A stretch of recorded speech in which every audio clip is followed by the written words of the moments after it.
حضرت صلی اللہ علیہ وآلہ وسلم پر وحی کا ابتدائی دور اچھے سچے پاکیزہ خوابوں سے شروع ہوا۔ آپ خواب میں جو کچھ دیکھتے وہ صبح کی روشنی کی طرح صحیح اور سچا ثابت ہوتا۔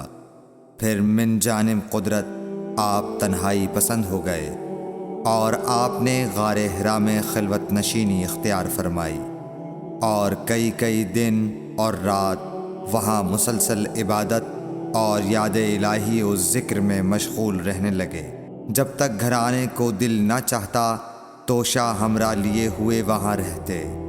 توشہ ختم ہونے پر ہی اہلیہ محترمہ حضرت خدیجہ رضی اللہ تعالی عنہا کے پاس تشریف لاتے اور کچھ توشہ ہمراہ لے کر پھر وہاں جا کر خلوت گزیں ہو جاتے۔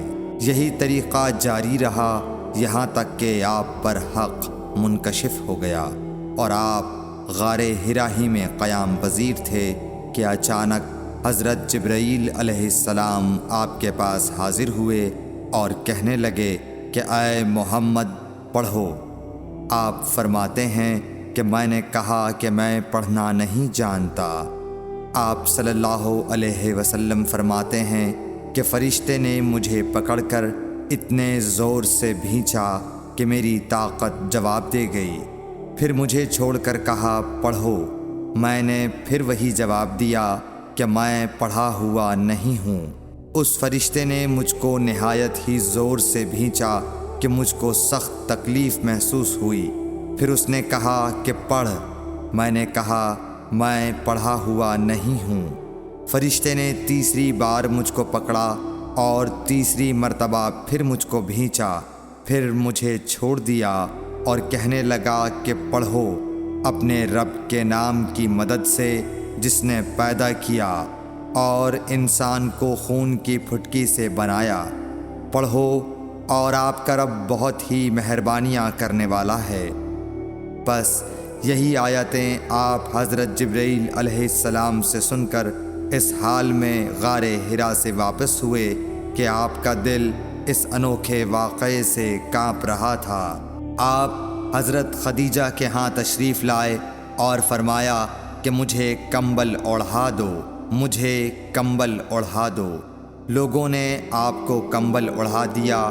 جب آپ کا ڈر جاتا رہا تو آپ نے اپنی زوجہ محترمہ حضرت خدیجہ رضی اللہ تعالی عنہا کو تفصیل کے ساتھ یہ واقعہ سنایا اور فرمانے لگے کہ مجھ کو اب اپنی جان کا خوف ہو گیا ہے۔ آپ کی اہلیہ محترمہ حضرت خدیجہ رضی اللہ تعالی عنہا نے آپ کی ڈھارس بندھائی اور کہا کہ آپ کا خیال صحیح نہیں ہے۔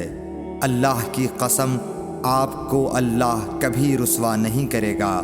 آپ تو اخلاق فاضلہ کے مالک ہیں، آپ تو کنبہ پرور ہیں، بے کسوں کا بوجھ اپنے سر پر رکھتے ہیں، مفلسوں کے لیے آپ کماتے ہیں، مہمان نوازی میں آپ بے مثال ہیں اور مشکل وقت میں آپ امر حق کا ساتھ دیتے ہیں۔ ایسے اوصاف حسنہ والا انسان یوں بے وقت ذلت و خواری کی موت نہیں پا سکتا۔ پھر مزید تسلی کے لیے حضرت خدیجہ رضی اللہ تعالی عنہا آپ کو ورقہ بن نوفل کے پاس لے گئیں، جو ان کے چچا زاد بھائی تھے اور زمانہ جاہلیت میں نصرانی مذہب اختیار کر چکے تھے اور عبرانی زبان کے کاتب تھے۔ چنانچہ انجیل کو بھی حسب منشائے خداوندی عبرانی زبان میں لکھا کرتے تھے۔ انجیل سریانی زبان میں نازل ہوئی تھی، پھر اس کا ترجمہ عبرانی زبان میں ہوا۔ ورقہ اسی کو لکھتے تھے۔ وہ بہت بوڑھے ہو گئے تھے، یہاں تک کہ ان کی بینائی بھی رخصت ہو چکی تھی۔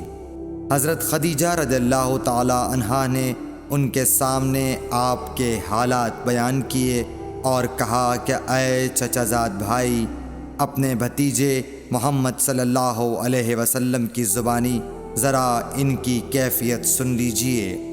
وہ بولے کہ بھتیجے آپ نے جو کچھ دیکھا ہے اس کی تفصیل سناؤ۔ چنانچہ آپ صلی اللہ علیہ وآلہ وسلم نے از اول تا آخر پورا واقعہ سنایا۔ جسے سن کر ورقہ بے اختیار ہو کر بول اٹھے کہ یہ تو وہی ناموس معزز رازدان فرشتہ ہے جسے اللہ نے حضرت موسیٰ علیہ السلام پر وحی دے کر بھیجا تھا۔ کاش میں آپ کے اس عہد نبوت کے شروع ہونے پر جواں عمر ہوتا، کاش میں اس وقت تک زندہ رہتا جب کہ آپ کی قوم آپ کو اس شہر سے نکال دے گی۔ رسول کریم صلی اللہ علیہ وآلہ وسلم نے یہ سن کر تعجب سے پوچھا کہ کیا وہ لوگ مجھ کو نکال دیں گے، حالانکہ میں تو ان میں صادق و امین و مقبول ہوں۔ ورقہ بولا، ہاں یہ سب کچھ سچ ہے، مگر جو شخص بھی آپ کی طرح امر حق لے کر آیا لوگ اس کے دشمن ہی ہو گئے ہیں۔ اگر مجھے آپ کی نبوت کا وہ زمانہ مل جائے تو میں آپ کی پوری مدد کروں گا۔ مگر ورقہ کچھ دنوں کے بعد انتقال کر گئے، پھر کچھ عرصے تک وحی کی آمد موقوف رہی۔ صحیح بخاری حدیث نمبر 3۔